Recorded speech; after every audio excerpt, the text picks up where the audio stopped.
ওকে যে বন্দি করে রাখলো, ওইখানে ওর যে স্বীকারোক্তি নিল, এই স্বীকারোক্তিটা নিল কারা? এবং গোপীবাগ কার বাসা? গোপীবাগ কার বাসা? ইশরাক ভাইয়ের বাসা না? এবং অপুকে তো ইশরাক ভাইয়ের বাসার সামনে থেকেই ধরছে। এবং আপনারা দেখেন কয়েকটা ছবি টবি ঘুরে বেড়াচ্ছে, এগুলো তো সব ইশরাক ভাইয়ের বাসাতেই।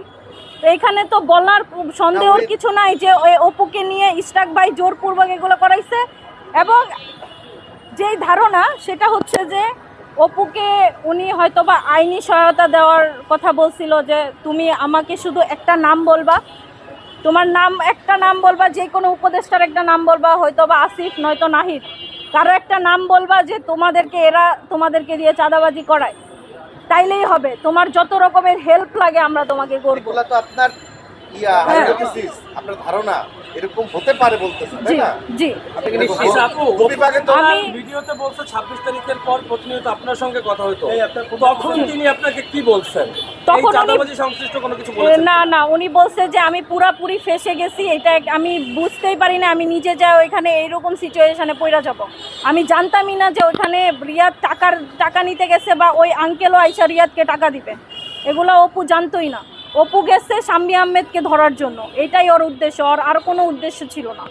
ইশরাক ভাইয়ের লোকজনই তাকে তুলে নিয়ে গেছে, ইশরাক ভাইয়ের বাসায় ছিল, এবং ইশরাক ভাই ডিবি পুলিশের কাছে নিউজ দিয়ে ওদেরকে ধরা গেছে। কারণ রিমান্ডে নিয়ে অপুর মুখ থেকে বারবার এই আসিফ মাহমুদ, সজীব ভুইয়া নামটা আর নাহিদ ইসলাম নামটা তারা শুনতে চাইছে, যে তোমাদের পিছনে এই দুইজন আছে, যেই কোনো একজনের নাম তোমাকে স্বীকার করতে হবে।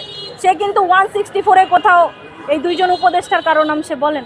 এবং আপনারা প্রশ্ন করতে পারেন যে আপু আপনি এতদিন কেন এগুলো সামনে আনেন নাই?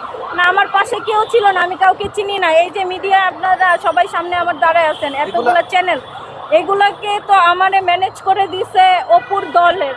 যখন অপুর এনসিপির উপরে প্রশ্ন আসলো, যখন এনসিপির উপরে প্রশ্ন চলে আসলো, এনসিপির স্বার্থে চলে আসলো, তখন তারা আমাকে এখানে নিয়ে আসছে। আমি এতদিন এই কথাগুলো বলার মানুষ পাচ্ছিলাম না, আমি কাকে বলতাম?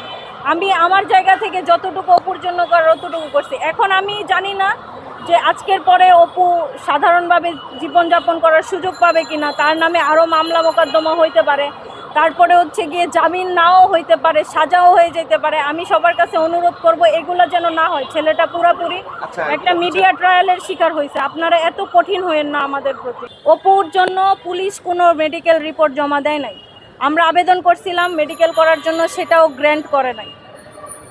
এই হচ্ছে অবস্থা। অপুকে মেরে রক্তাক্ত করে ফেলছে, ছেলেটা ঠিকমতো দাঁড়াইতে পারে না হসপিটালেও। কালকেও হচ্ছে 10 মিনিটের ফোন কল থাকে প্রত্যেক আসামির জন্য সপ্তাহে একবার।